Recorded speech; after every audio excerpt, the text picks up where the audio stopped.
17 de julho de 2020, sexta-feira. Quero cumprimentar cada um de vocês que agora se colocam diante do texto do Evangelho.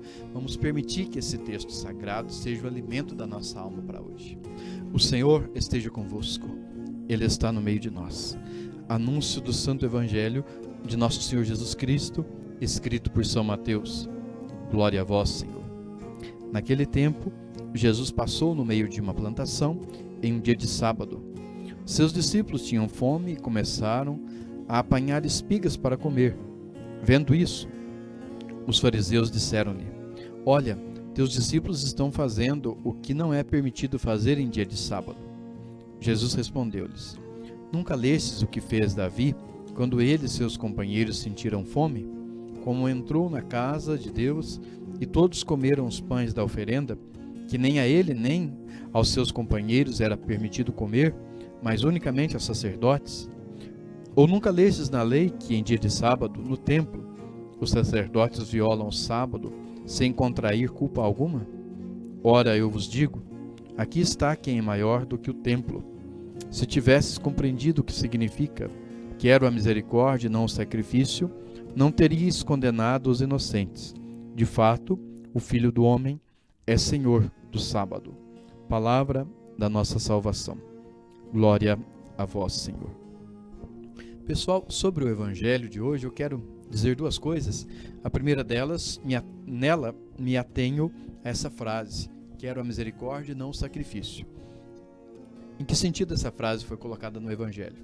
Sacrifício era, na época, o abatimento de animais, o sacrifício de animais feito pelas pessoas com a ideia de que aquele gesto redimiria os pecados. Naturalmente, hoje não se faz mais isso. Então, naquela época, significava o sacrifício dos animais, pelo qual se acreditava eram apagados os pecados. Bom, trazendo essa ideia para hoje, gente, significa então que nós não precisamos, nesse caso, de nos sacrificar ou como que querer pagar para Deus as coisas que a gente fez de ruim, né? Deus quer misericórdia e não sacrifício. Ou seja, Deus quer um coração misericordioso, um coração que ame, um coração que se abra, um coração que se disponha. Deus quer generosidade e não sacrifício, no sentido de que nós temos que fazer coisas para pagar Deus de alguma forma. Nós temos que fazer jejum para pagar a Deus o mal que a gente fez. Nós temos que rezar para como que pagar uma espécie de boleto da nossa salvação. Não é esse o sentido. Deus não quer pagamento através de orações e gestos nossos.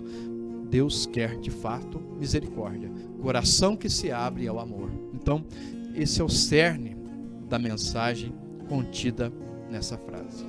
O segundo ponto, sem me estender, é sobre o santo de hoje, chamado Santo Inácio, né? Inácio de Azevedo. Ele viveu na época do Brasil colônia, era um português. Ele foi como que um José de Anchieta, né? Um evangelizador no Brasil colônia. Posteriormente, naturalmente, é José de Anchieta.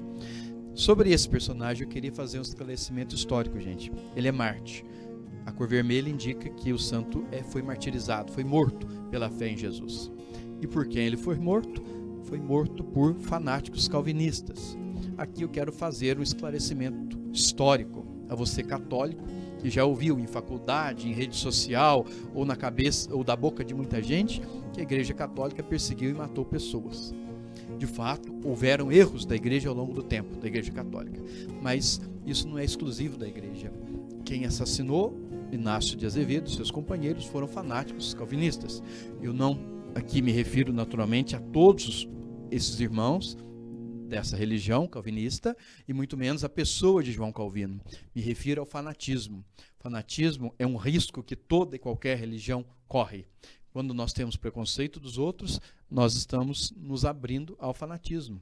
E é bom que você saiba que esse limite de fanatismo religioso, ele não aconteceu só na nossa igreja, ele aconteceu em várias outras, ou talvez em praticamente todas as religiões. Então, é bom a gente ter esse entendimento histórico. A história é mestra da vida, e nós precisamos entender a história para termos conhecimento e clareza da nossa fé. Então, apenas esse indicativo histórico, né, sobre o santo de hoje. E que venha sobre todos a bênção de Deus Todo-Poderoso, em nome do Pai, do Filho e do Espírito Santo. Far